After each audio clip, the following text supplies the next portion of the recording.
Hello everyone, and welcome to the tutorial video for Repo, the structured data editor built inside of Visual Studio Code. I'm Kyle from After School Studio, and I wanted to record this video just to show you how easy and quick it is to get set up using Repo inside of Visual Studio Code. I'm just starting here with a blank code project. All I've done is download Visual Studio Code and I haven't done anything else to get code ready to use Repo. Because Repo is built inside of code, you don't need to actually use any other additional programs or anything. Repo just sits inside of code, so you don't have to worry about managing some other external install or anything else like that. It's all here ready to go. So the first thing I'm going to want to do is just open up a folder to put my Repo file inside of. I've already created this Repo demo folder here, so I'm just going to click this and open up that folder. As you can see, there's no files in here, so what I want to do is actually make a Repo file. But to first do that, I need to install the Repo extension. So if I go over here to the extension menu and click that and just type in Repo, I should see it appear here. There it is, and I'll just click install. It's now installed, which I can tell because it says uninstall here. And if I just go back to my main folder, or I can even stay in this extension menu and do Control-Shift-P or Command-Shift-P on a Mac, I'll now see that I have this command called create a new Repo file. So I'm going to select this. And it's going to ask me what I want my Repo file to be named. It defaults to Repo.Repo, but I'm just going to call it demo.repo instead to show you can change it. So now I've created my Repo file. If I go back to my folder view, I can see that it dropped my Repo file in the root of my current workspace folder. Right now, Repo and other custom editor extensions do need a workspace folder to be open, but all you have to do is open up a folder and then you should be good to go. So this Repo file has now been dropped in here. It's now saying, click the button below to create a sheet in Repo and get started. So let's do that. When I click this, it's gonna give me the first of a certain view that you'll start seeing a lot of, which I call the Configurator. But this is basically saying, hey, you're making a sheet. How do you wanna make that sheet? So it gives me a GUID to start out with that I can use to reference the sheet later or in my other code. But I can also name my sheet and give a description of the sheet. This is really nice if you're sharing Repo files around because it helps people give context to what a sheet's supposed to contain. I'm gonna just call this demo for my, let's call it, how about a demo sheet? And then I can also give it a description. So I'll say sheet used during the Repo demo video. There's also this selection drop down here for display column, but I'll get back to that a little later. So I'm gonna click create here. And now I have a sheet inside of Repo. I can also see that this little dirty flag has been marked up here for my demo.repo file. And that's because that Repo, because it uses Visual Studio Code, it knows when things have changed. So if I want to save what I've just done, I can press Command or Control S and I'll save my data. Before I jump into actually using Repo, I want to basically sort of explain the relationship between this Repo file and this editor view here. So the Repo file over here is actually just JSON data. And what we're seeing over here in the editor is the custom editor extension that's using the data inside the Repo file to show you how you can edit it and change values. So I can actually peek under the hood of what this Repo file looks like right now by clicking this little debug check mark. This little debug view is in part for me when I'm developing it, but if you also want to verify what your data looks like under the hood, you can use this debug check mark. Right now, that's telling me my table data here, but I'm just going to scroll down to this raw data here. So in here in this raw data view, I can see that this is what my Repo file basically looks like. It's an array of sheets, and those sheets have some number of columns and lines. I can also verify this if I open a new integrated terminal inside of Visual Studio Code, and then if I just say cat demo. This will print out what's inside the actual demo.repo file. So here I can see that it's just this. All it is a big string of JSON. I could also open this inside of TextEdit or something to verify that as well.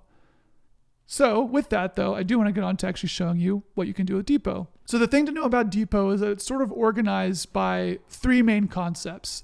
The first is that you have this notion of a sheet, and then a sheet has some number of columns, and then inside of a sheet you have some number of lines that provide data for the columns inside that sheet. So to start out here, I can see that I've already got one line in here with a certain ID value. This ID is just a string, so I could change it to anything, and let's just call this first line. I can add more lines to my sheet here, and these IDs will be automatically set to just the number of lines inside the sheet. Again, if I want to verify this, I can click debug here.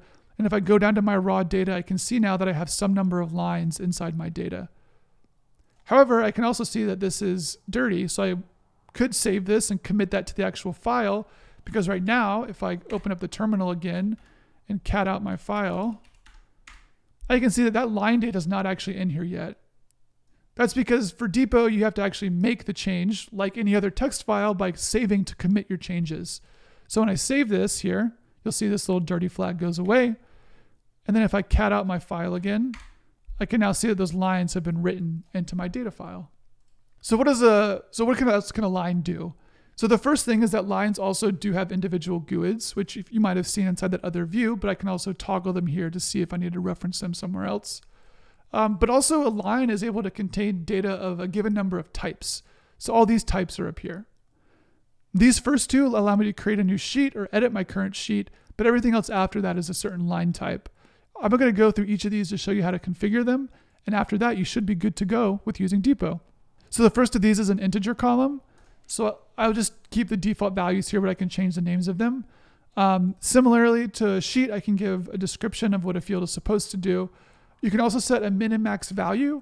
These aren't currently accounted for when you're entering values inside of Depot, but if you're ingesting your JSON file somewhere else, you can easily able to use min and max values to clamp or convert some sort of value that you put in an integer field. I can also set a default value for that field. So maybe instead of 0, I want to say that my integer value is 10. I can click create here. And I can already see that it has now created this new column over here and set everything that's in this line to have this default value of 10. Again, I can look at this debug view and see here that, yep, in my lines now they have this entry for 10, all is nuance. If I wanted to, I could change any of these values to be, some other value, as long as it's an integer. And I can also actually edit the name of this column and configure other values for it.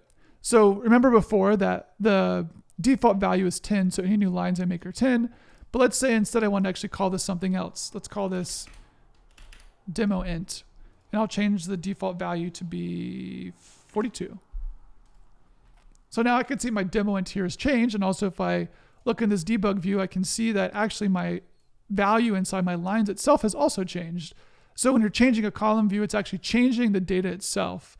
So the way to think about Depot is that it actually bakes the data model for your sheet inside of the data itself, so that when you ingest that JSON file into your actual application, all of the information that's required to read that file is baked into this single Depot file here.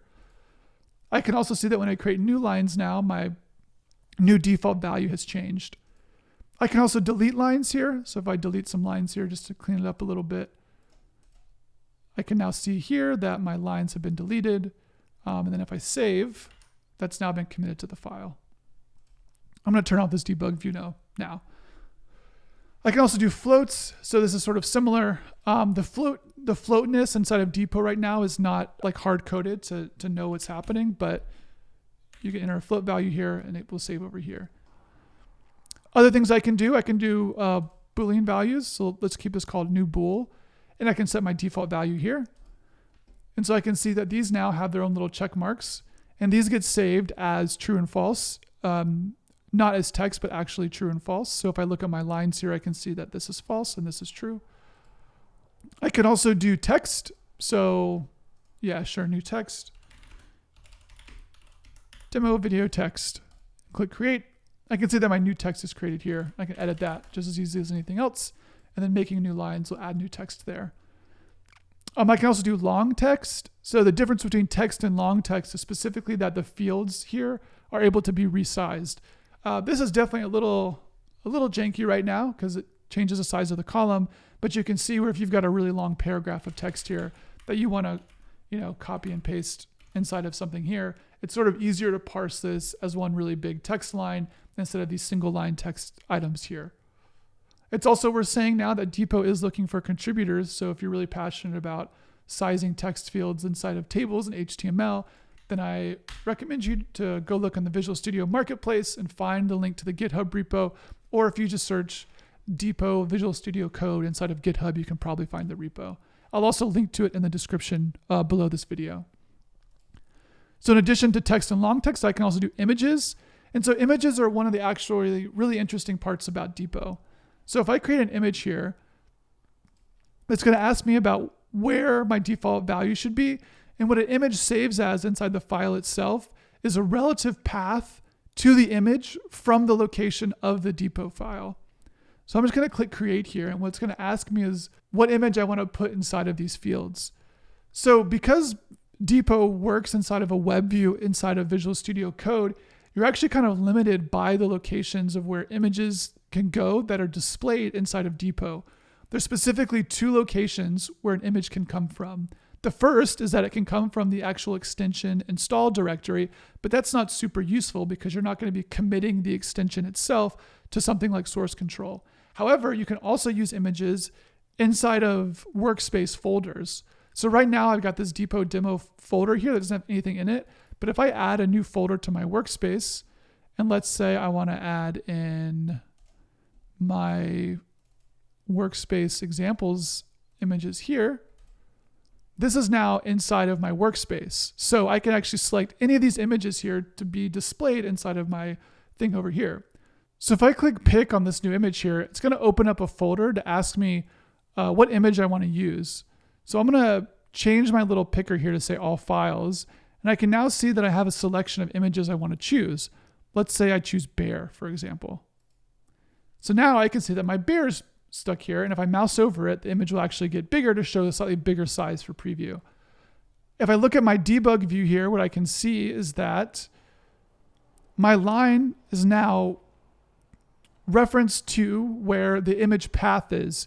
You can see that if you're including an additional folder inside of your workspace, this isn't super useful because if you commit this file to your repo, it's not likely that someone else somewhere remotely is going to have this path. So it's good to keep images that you want to use in your project inside the project themselves.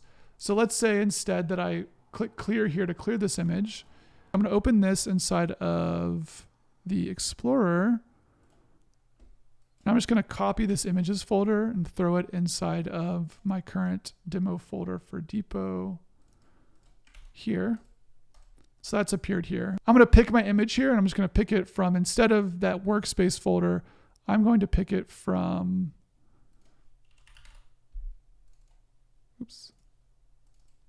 my images folder here. Let's choose the bear again. So the bear has appeared. And if I look at my data down here, I can now see that it's a local relative path to where that image is at. So that's way more useful. So that means that if you commit this file, someone can see where this image path is to this bear. So I could set other images here if I wanted to. Let's say the dragon.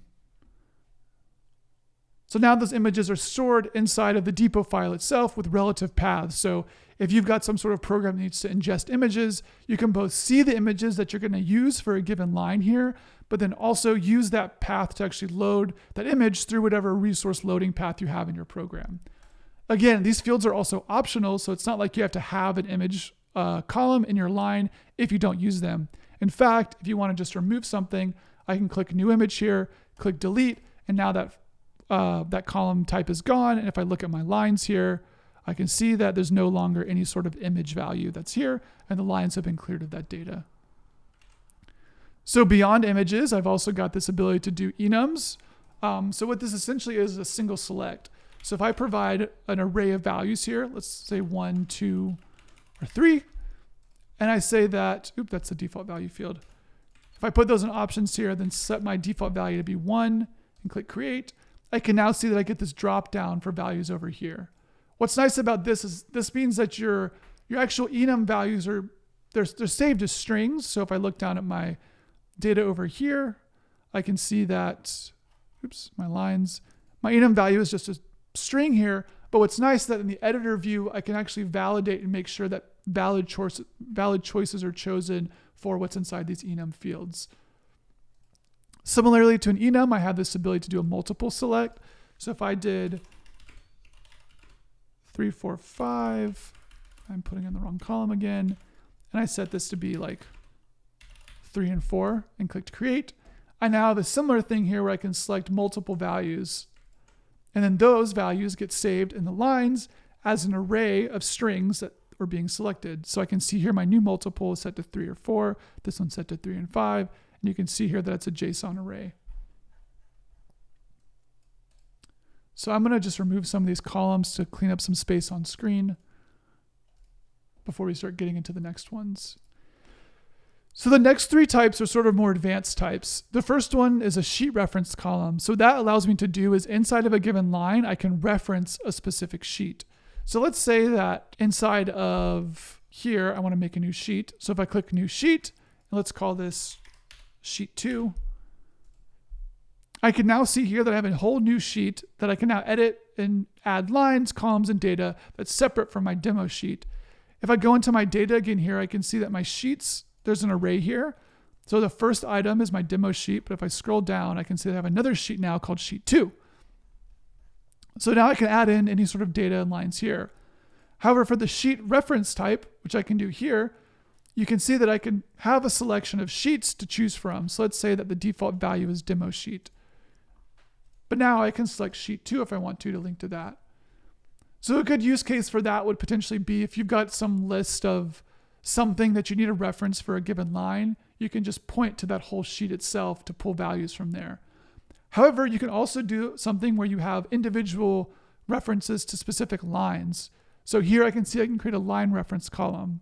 So if I go to sheet 2 and click create a line reference, I have my new line reference field, and I can see that I select the actual sheet that I want that line to pull its reference from.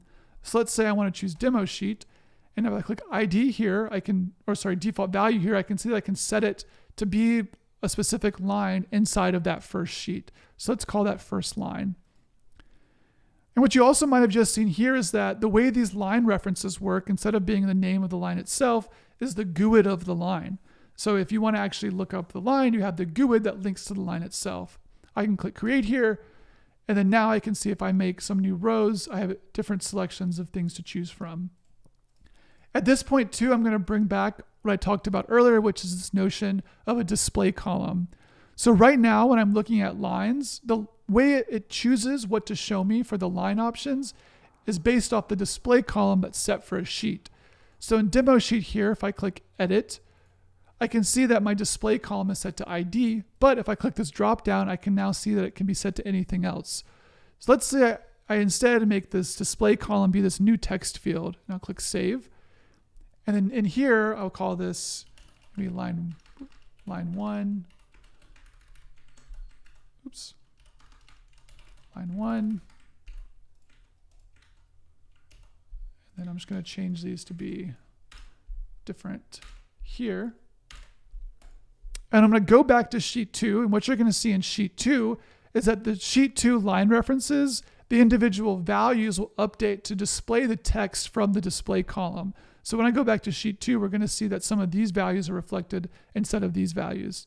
So if I go to sheet 2 here, I can now see that my line reference is using the display column from the demo sheet to display my options here, even though I still have access to the GUID.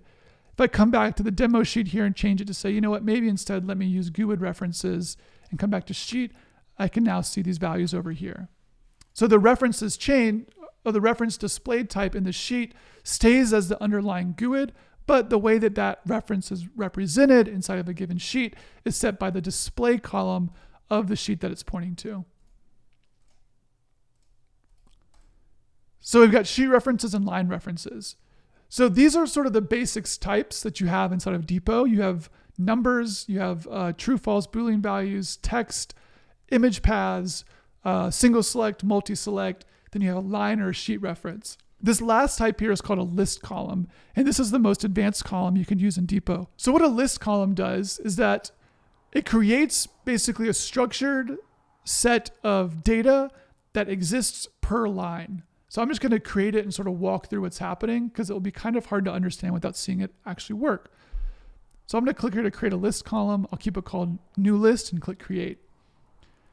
So what I can see over here now is that these little closed eye icons. What this means is that because Depot works as sort of a nested data model, I don't want to show all the data at once. You want to be able to sort of hide and undisclose different data at different times, especially because if I add, a lot of different lines, I don't want to have a ton of nested data all available to see at once. So that way I give sort of contextual options to hide things here. So over here in the new list, I'm just going to click this first I here. And I'm going to turn off this debug value for a second. So when I opened up this new list here, what I can actually see is what looks like these same core types now represented inside of this, which they are. What this has done is that by creating a new list, you're actually nesting data inside of specific lines themselves, but doing it in the same structured way that you use to edit the top level sheet. So just like the top level sheet here, I can add a line. And then just like the top level sheet here, I can also add a number. Let's call this, I call them subsheets, subsheet integer, create. And so let's call this, I don't know, maybe line 1 ID. And then I'll set my subject 56. So what you might think now is that this sheet, because I'm creating this individual value for this specific line, that every other list inside of these individual lines will also have that data. But if I open this up, what I can see is that what each individual line has is not the data of the lines that's already entered, it's the structure. So if I go and look at my debug view, let's see what we see. So here inside of lines, I can see that here's a reference to my new list. And what this list is an array, like the lines array itself, of structured values. However, if I look at these other new list values, you can see that they don't actually have any data that's entered for them. So what that means is that what a list allows you to do is allows you to set up a schema to nest data inside of specific lines. Why would you do that, you might ask? I'll show you. So let's actually just change my whole sheet. Let's call my new sheet to be called something like creatures. And let's say that my first line is something like a lion. So I can set all my data for my lion. Let's say maybe it's got an attack value. And let's say that this float value over here is its health. And then we'll just delete this bool column. We'll keep the text column. I'll delete the sheet reference. So now we just got this new list. So maybe let's say we have our lion, but a lion is not always a lion. Maybe it's got some sort of variations. And so my variations list will allow me to do is set what kind of lions I want. Maybe I've got a strong lion. Maybe I've got weak lion. And maybe I've got a basic lion. So these values are all specific to this lion. So if I look at my debug, right, I don't actually want these other values to be attached to anything else. So here I can see my variations array is now set to this lion, but variations for other items here aren't set.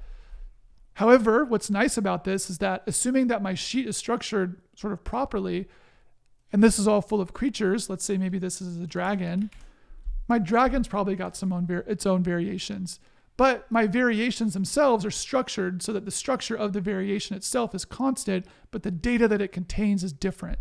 So for example, I might have strong dragon. It might have a fire-breathing dragon. So what this allows me to do is actually nest data in here that's structured, but specific to the lines. That data is also then saved inside the line itself. So if I look at something like the lion down here, or the dragon, I can see that if I did lion, I'll just write this out in a terminal, just so I can show you some text. Sure, depot demo. So if I want to access this data, right, I could just do lion dot variations, and then I could, set an index, or I could find the index of like some lion where the ID strong lion. And so what that allows me to do is actually just look up a specific lion based on its list data that's inside of itself. What I don't want is the data for a given lion leaking over to other potential values inside of other line references here. So all that data just gets stored inside the single tree of the lion. And if you're wondering, you can also do nested sheets. So let's say I'm just gonna close this dragon. Let's say maybe that the strong lion itself, let's say that I don't actually maybe store these values up here. So let's say I've just got a lion at a top level, and I'm gonna delete this new text here. And so for my lines here, maybe let's say that each individual variation has got some of its own stats. So now when I'm selecting a variation, those variations have each of their own stats. And let's say for these stats, they've probably got, health. So now I can see here that my strong line has got some value for health, my weak line's got some value for health, my basic line's got some value for health. And I could set all these, individually. And then each of those values can then also have their own fields, and you can basically go all the way down and have a ton of nested values. So that is an overview of Depot. Thanks for watching. I encourage everyone to try it. Again, it's just as easy as going over to the extension menu here and clicking install on the Depot data editor. And let me know what you think. If you find issues, reach out on the repo or rate it on the Visual Studio Marketplace. I have some ideas for things I want to do with it. It's got a few bugs, but it is stable, and I've been using it in my project Cantata. So I hope that other people will find a lot of value out of Depot. And I also hope that over time, it will just sort of grow to become this really great data editing tool that allows a lot of different use cases for a lot of different projects. So until then, thank you so much for watching this demo tutorial of Depot, and I will talk to you again next time.